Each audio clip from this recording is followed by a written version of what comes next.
Secara gamblang, Al-Mahdi disebutkan dalam dua hadis ini. Berarti Al-Mahdi itu bukan gelar yang digelarkan oleh para ulama-ulama, enggak. Memang bersumberkan dari hadis yang nyata. Saya akan bacakan lagi. Ali bin Abi Thalib, ada Husain, ada Hasan. Ali bin Abi Thalib ada dua anaknya. Dipegangnya pundak Hasan. Annahu nazara ila ibnihil Hasan. Dia melihat dan menatap kepada putranya Hasan. Inna ibni hadza sayyidun. Sambil memegang pundaknya Hasan ini, dia berkata, sesungguhnya anakku ini, yang ini adalah seorang sayyid, seorang penghulu, seorang pemimpin. Kama sammahun Nabi sallallahu alaihi wasallam, sebagaimana Nabi menggelari Hasan ini sebagai sayyid. Makanya Pak, di zaman sekarang kalau Pak temukan orang-orang yang ngaku-ngaku sebagai keturunan Nabi, pasti mereka menggelari laki-lakinya bergelarkan sayyid. Dan yang wanitanya digelari dengan syarifah. Tidak boleh nikah sayyid kecuali dengan syarifah. Syarifah tidak boleh nikah kecuali dengan sayyid. Kalau sempat nikah di luar itu, maka akan jadi orang tak campak, tak buang buruk, hilang silsilahnya dan terbuang nasabnya. Ya, bahkan anak yang lahir persilangan antara sayyid dengan yang bukan syarifah, atau syarifah dengan bukan sayyid, itu lebih hina daripada anak babi. Ini keyakinan dari mana pula ini, Pak? Tapi beginilah yang beredar. Kaum muslimin yang kami muliakan. Lalu dia berkata, Ali bin Abi Thalib meneruskan perkataannya radhiyallahu anhu, wa sayakhruju min sulbihi rajulun yusamma bismi nabiyyikum. Dari tulang sulbi putra saya ini akan keluar nanti seorang pemimpin besar di akhir zaman yang namanya sama dengan nama nabi kalian, Muhammad atau Ahmad. Kemudian yushbihuhu fil khuluqi. Dari keturunannya yang ini nanti di akhir zaman itu mirip akhlaknya dengan akhlak nabi kalian. Mirip akhlaknya dengan akhlak nabi kalian. Wala yushbihuhu fil khalqi. Tapi penampilan face-nya, wajahnya, ya, bentuknya beda dengan bentuk nabi kalian. Ya, karena udah terlalu banyak, terlalu jauh, Pak. Tentu sudah tidak lagi mirip, ya, dengan Nabiullah Muhammad SAW. Akhlaknya mirip, bentuknya sudah tidak mirip. Tsumma dzakara qissatan yamla'ul ardha adlan. Lalu Ali bin Abi Thalib menceritakan kisah yang panjang tentang perjalanan Al-Mahdi. Pada kesimpulannya, di masa dia menjadi khalifah, yamla'ul ardha adlan. Jadi sejak huru-hara di muka bumi ini berhenti, dunia ini menjadi aman. Inilah masa-masa aman kaum muslimin. Sejak saat itu Al-Mahdi akan mengisi bumi ini adlan.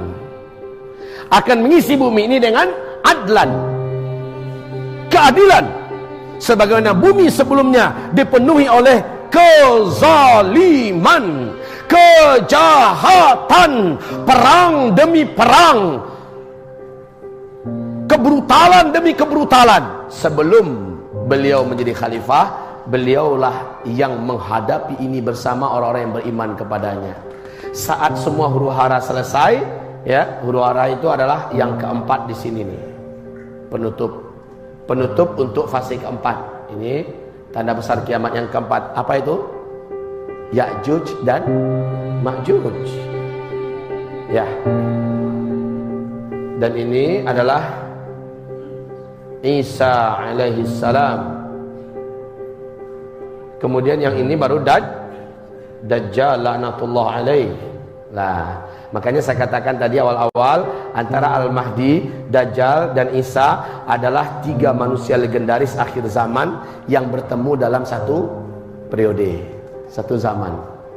Mereka bertembung nanti. Adapun Ya'juj Ma'juj hanya ketemu dengan Al-Mahdi dan Isa, sementara Dajjal dah mampus duluan dibunuh oleh Isa, barulah Ya'juj Ma'juj yang keluar. Nah, kaum muslimin, hamba-hamba Allah yang kami muliakan, masa-masa aman. Yamlaul ardla adlan. Ketika Al-Mahdi muncul, bumi ini benar-benar makmur, sejahtera, waya raya. Tapi sayang, kata Rasul, orang Arab ketika itu jumlahnya udah sedikit. Bumi Timur Tengah sepi. Sepi, Pak. Yang masih banyak tersisa hidup dari kalangan orang-orang di wilayah Timur Tengah itu wanita. Saat itulah kita temukan hadis yang sahih. Nabi mengatakan tidaklah terjadi kiamat sampai jumlah wanita dibandingkan laki-laki 1 berbanding 50. Itu di fase kelima loh, Pak. Di fase Al-Mahdi menjadi sang khalifah. Jadi afwan, tidak ada kekhalifahan sebelum Al-Mahdi. Walaupun Syekh Albani memperkirakan, rahimahullah, menurut Syekh Albani, bisa jadi sebelum Al-Mahdi muncul, telah muncul dulu khalifah-khalifah, tapi belum dengan konsep kenabian. Yang menggunakan konsep kenabian adalah Al-Mahdi, keturunan kandung Rasulullah sallallahu alaihi wasallam. Ibadah Allah, ma'asyiral muslimin, hamba-hamba Allah yang kami muliakan. Selanjutnya,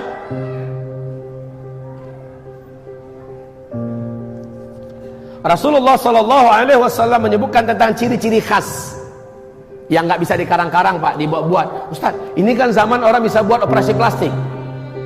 Bisa jadi face yang ada pada Al-Mahdi bisa dibuat orang. Oke. Sekarang kita pelajari face-nya dulu.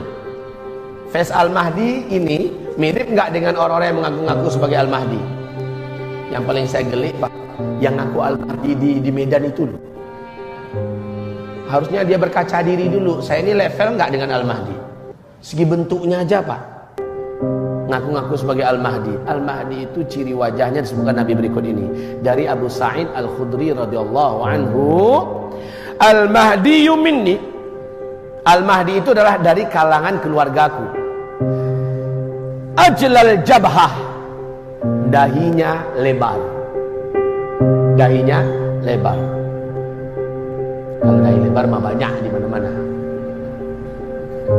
Apalagi yang banyak utang tambah lebar dahi.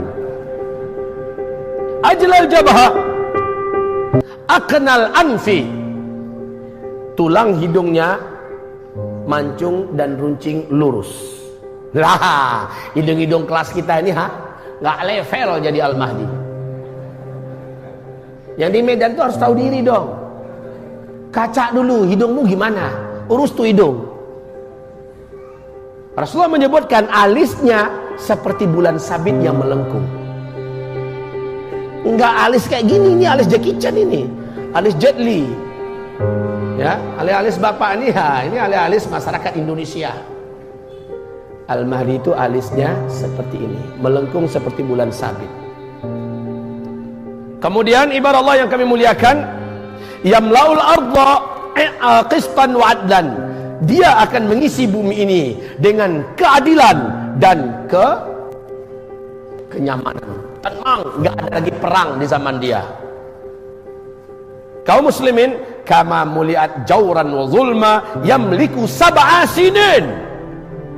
Sebelum dia menjadi sang khalifah, bumi ini masih dipenuhi dengan peperangan, kezaliman dan kejahatan di mana-mana. Yamliku sab'a sinin. Saat dia menjadi sang khalifah, masanya adalah sab'a sinin. Apa artinya tuh? Sab'a sinin, 7 tahun. Jelas hadisnya ibarat Allah yang kami muliakan. Dari Abu Daud disebutkan oleh Syekh Albani menetapkan hadis ini berderajat hasan, tapi dapat digunakan sebagai